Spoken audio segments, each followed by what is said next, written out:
happened yesterday and what is going on now? We are going to talk about it with Javed Rana, political analyst and journalist, is joining us from all the way from Islamabad.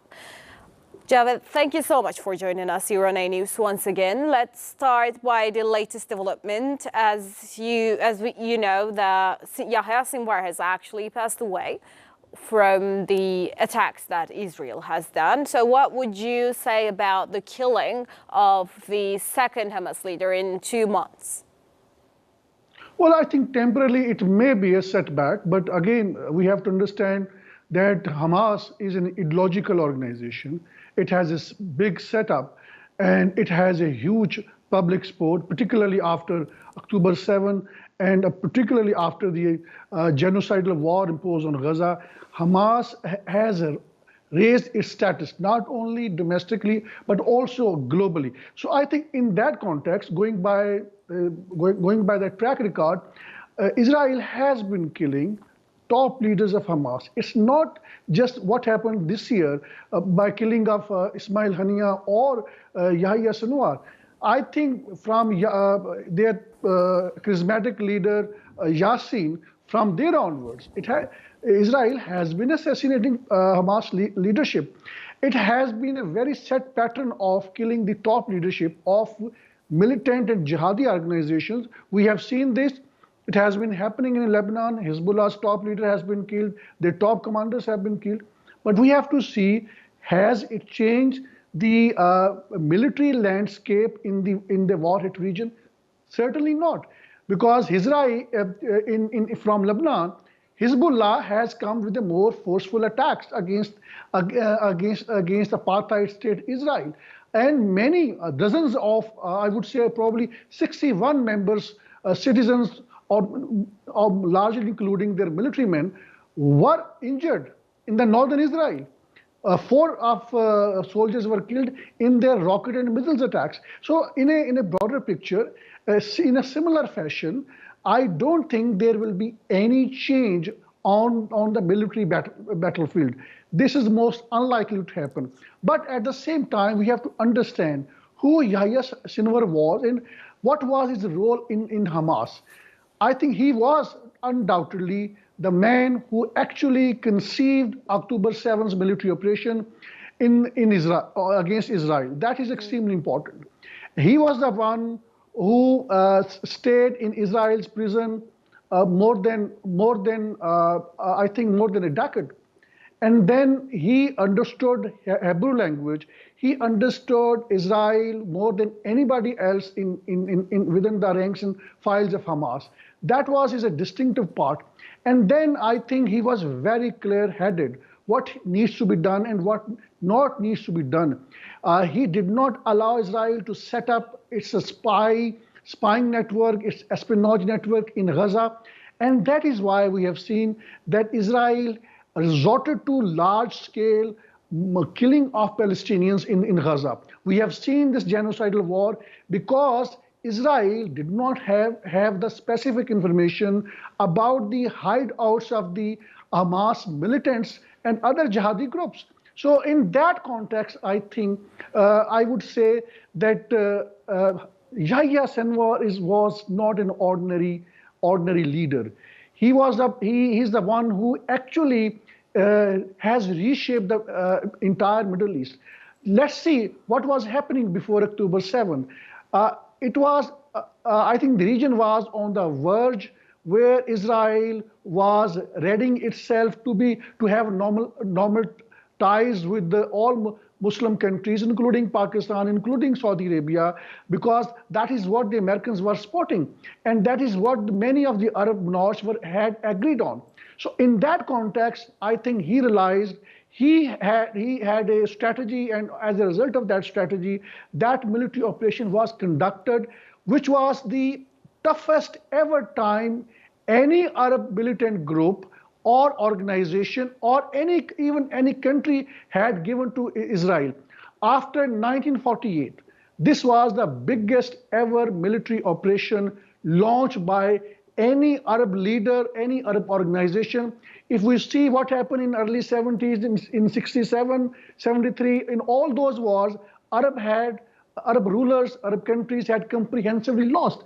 So Israel may be very pleased, very happy after killing so many top leaders of the jihadi groups. But again, what the US Defense Secretary of State said, that Israel faces a strategic defeat, because if Hamas is not eliminated from Gaza, if Hamas is not eliminated from the occupied West Bank, that clearly means that Israel would lose this war.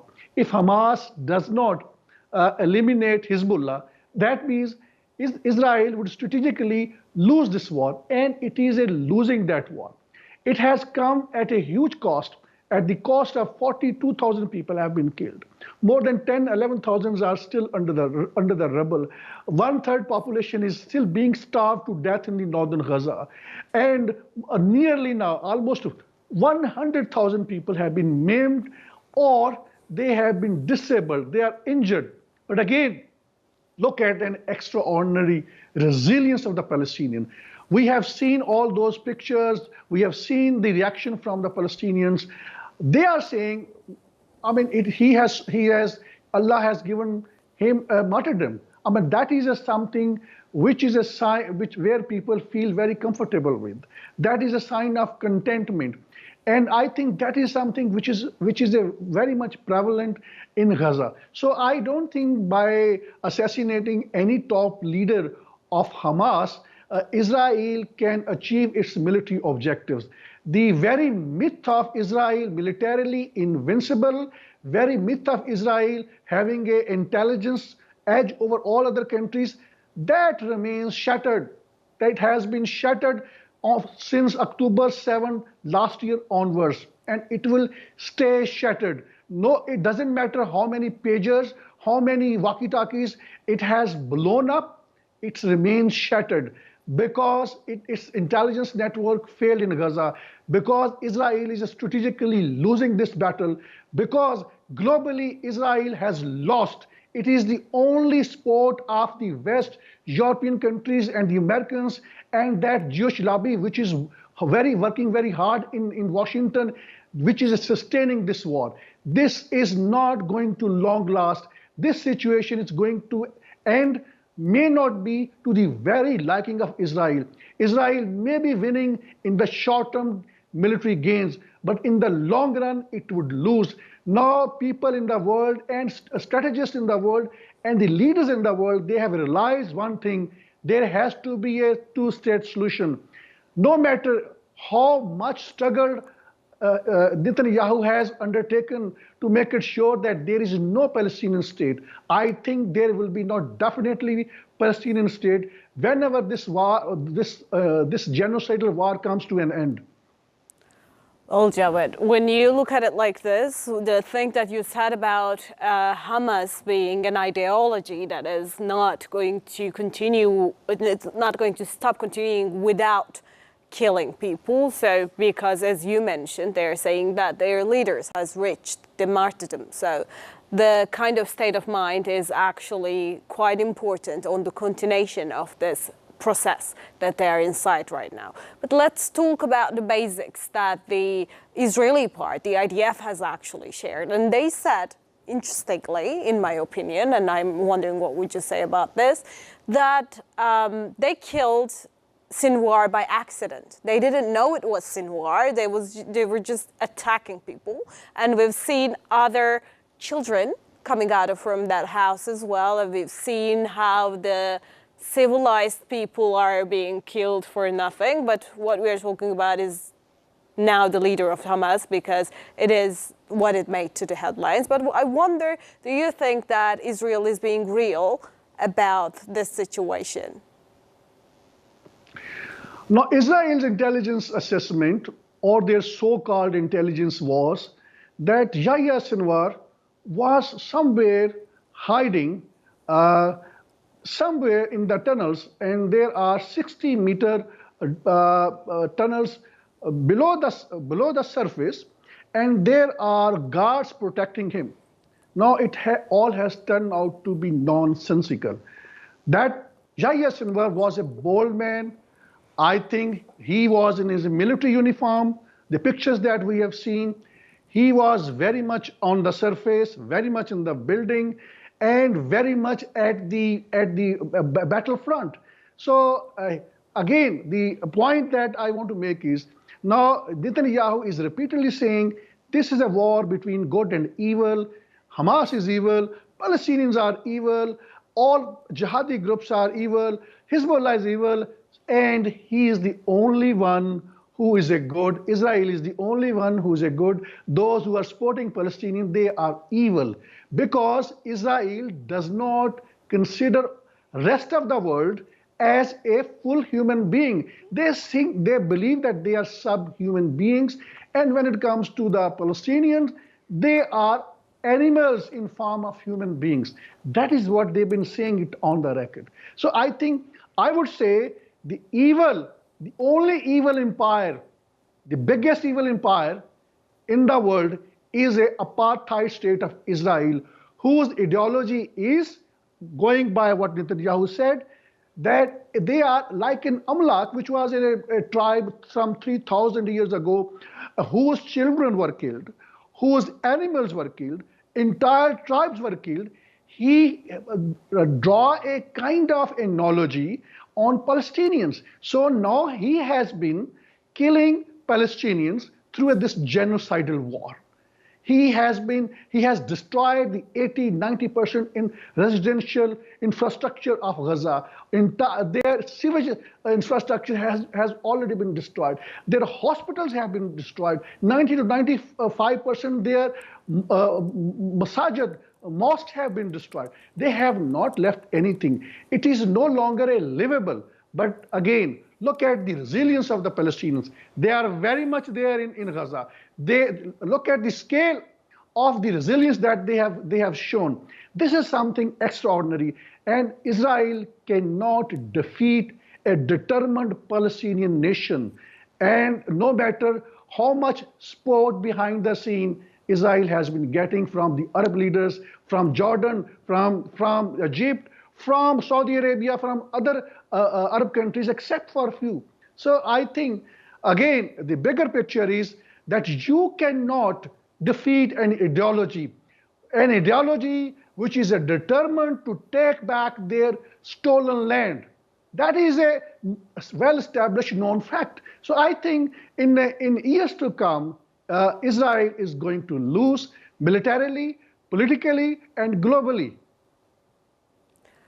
Well, thank you so much, Javed, for this insightful information as well. Let's move on with one more question, because I do wonder that in the future you're talking about Israel's stance about the situation. And I do wonder your mind about how and why they're going to continue their statements about who's good and who is evil. And we're seeing in the international communities as well that they are being supportive to Israel. But right now, as the war drags on and the killings of the people continues on, we are seeing a gradual shift towards more of the people who stands by the Palestinians. So do you think that the stance of the people and the international communities is going to change anything anytime soon? Or are we stuck with the state of mind who supports Israel's genocide in Palestine? Well, I think in a broader picture, if we see the global landscape, West has systematically institutionalized its hypocrisy. I mean, there's no doubt about it. They will talk about ceasefire. They will talk about two-state solution. But again, when it comes to any proposal in the UN Security Council, the US led West straight away vetoes all those resolutions. US doesn't want ceasefire. US try to build up a narrative that it is a matter of days, there will be ceasefire. That was a justification. That was a kind of time US was providing to the apartheid state to continue with the genocidal war. So US has been providing all kind of weaponaries. There was no let up to the supplies of the weapons. Germany particularly, it has been providing all kind of weaponry. So I think this is one aspect of institutionalized hypocrisy. Now let's look at covered Muslim leaders and Muslim countries, Arab leaders, apart from Iran, and somewhat at some level, maybe Turkey and President Tayyip Erdogan may stand out. At least he's speaking up in a manner that no other Muslim leader is speaking like Iran. But again, what they have not been able to do altogether? It's a simple that they have not built up an alliance of the Muslim countries under OIC's shadows. At least they could have done one thing. They could have blocked their trade supplies. They have not done it. Particularly these neighboring Arab countries, Jordan and Egypt, both could have done a lot. But both countries, particularly Jordan, is a bigger partner in the crime, not only historically, but even now. All these Iron Dome shields and other Western weapons, Western anti-missiles shields, they are very much stationed in the Jordan. They are, from there they are firing Iranian missiles whenever they attack. So in that context, I think expecting them that they will do something that is, I think we'll be fooling ourselves. Whenever some changes happen in the Arab countries, that maybe there will be uprising against these Arab rulers. And that sooner or later is going to happen. My fear is that what these Arab leaders and Muslim countries don't understand, particularly Arab leaders don't understand, that it's a matter of time when Israel would replicate the same policy against them. It's a simply matter of time. The policy of Israel is that to divide and rule.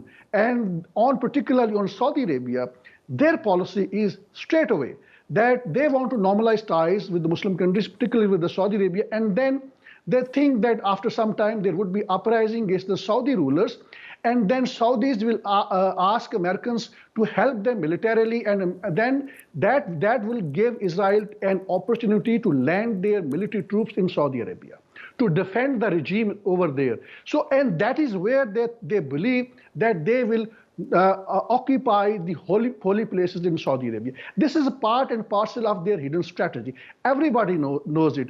Greater Israel is a part and parcel of their strategy. Muslim rulers are not understanding it. If today it is a Gaza,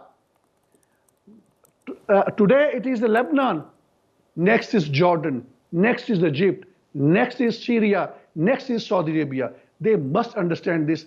Unfortunately, they don't understand this. Well, this is quite a statement, and we are going to see how the region is going to feel affected in the days and the weeks and years, sadly. But it is probably what is going to happen because the heat in the Middle East seems to be everlasting. Thank you so much, Javed, for joining us once again from all the way from Pakistan, Islamabad. Thank you. Now let's continue.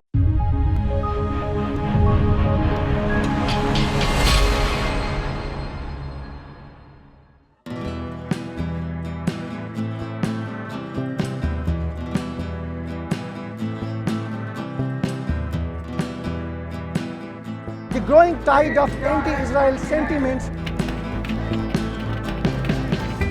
What you see behind me is just tip of the iceberg of what is happening in the country. More than half of $52 billion black CIA budget is spent on espionage network in Pakistan. How would you handle it? The US has looked upon Pakistan as an ally at one point and then as an enemy at the same time. That is going to be the first legal reason on the basis of which he is going to be instantly ousted by the Supreme Court of Pakistan. Joining us live, Javed Rana, who's an expert on politics and geostrategic issues. In the world politics, which is not being driven by any moral principle, it is being driven by the hard geostrategic realities. In a broader picture, more countries would aspire to have nuclear weapons.